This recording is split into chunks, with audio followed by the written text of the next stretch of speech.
Clock wise سننے والے دوستوں کو السلام علیکم۔ ایک بزرگ نہر کے کنارے جا رہے تھے۔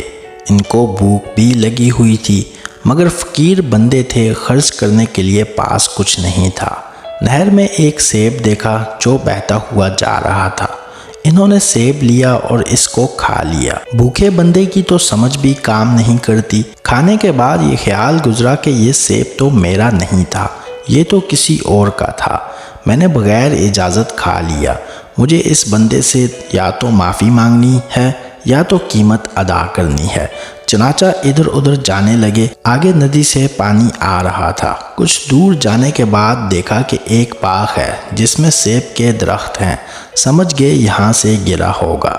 باغ کے مالک سے ملے اور کہا کہ میں نے آپ کے درخت کا سیب کھا لیا ہے، لہٰذا یا تو معاف کر دیں یا قیمت لے لیں۔ اس نے کہا کہ معاف تو میں نہیں کرتا، ہاں قیمت ادا کر دو۔ وہ کہنے لگا جو بھی قیمت ہوگی مزدوری کر کے دے دوں گا۔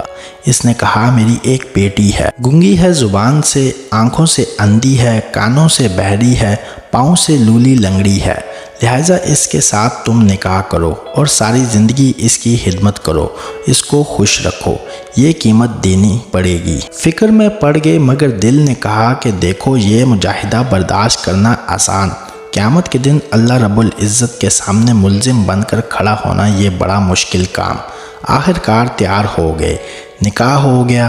جب وہ اپنی بیوی کے پاس گئے تو حیران، چاند کا ٹکڑا، آنکھیں خوبصورت، بولنے والی، سننے والی، سمجھنے والی، حیران ہو کر اس نے پوچھا کہ تم اپنے باپ کی ایک ہی بیٹی ہو یا کوئی اور بھی تمہاری بہن ہے؟ اس نے کہا میں ایک ہی بیٹی ہوں۔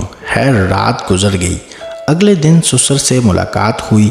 سسر نے پوچھا کہ بتاؤ مہمان کو کیسا پایا؟ کہا آپ نے تو کچھ اور ہی بتایا تھا، مگر وہ تو ایسی نہیں، وہ بہت دانا بینا، آپ کے بتلائے ہوئے ہر عیب سے مبرہ ہے۔ انہوں نے فرمایا ہاں یہ میری بیٹی ظاہری حسن و جمال بھی رکھتی تھی اور باطنی اعتبار سے بھی حدیث کی عالمہ قرآن کی حافظہ ہے۔ میں چاہتا تھا اس کے لیے کوئی ایسا خاوند ڈھونڈوں کہ جس کے دل میں اللہ کا خوف ہو، کیونکہ جس کے دل میں خوف خدا نہ ہو وہ بیوی کے حقوق صحیح ادا نہیں کر سکتا۔ جب تم نے ایک سیب کی وجہ سے معافی مانگی تو میں نے کہا کہ اس کے دل میں خوف خدا ہے، اس لیے میں نے اپنی بیٹی کے لیے تمہیں خاوند کے طور پر تجویز کیا۔ دونوں ساتھ رہنے لگے۔ اللہ رب العزت نے انہیں بیٹا عطا کیا جس کا نام انہوں نے نعمان رکھا۔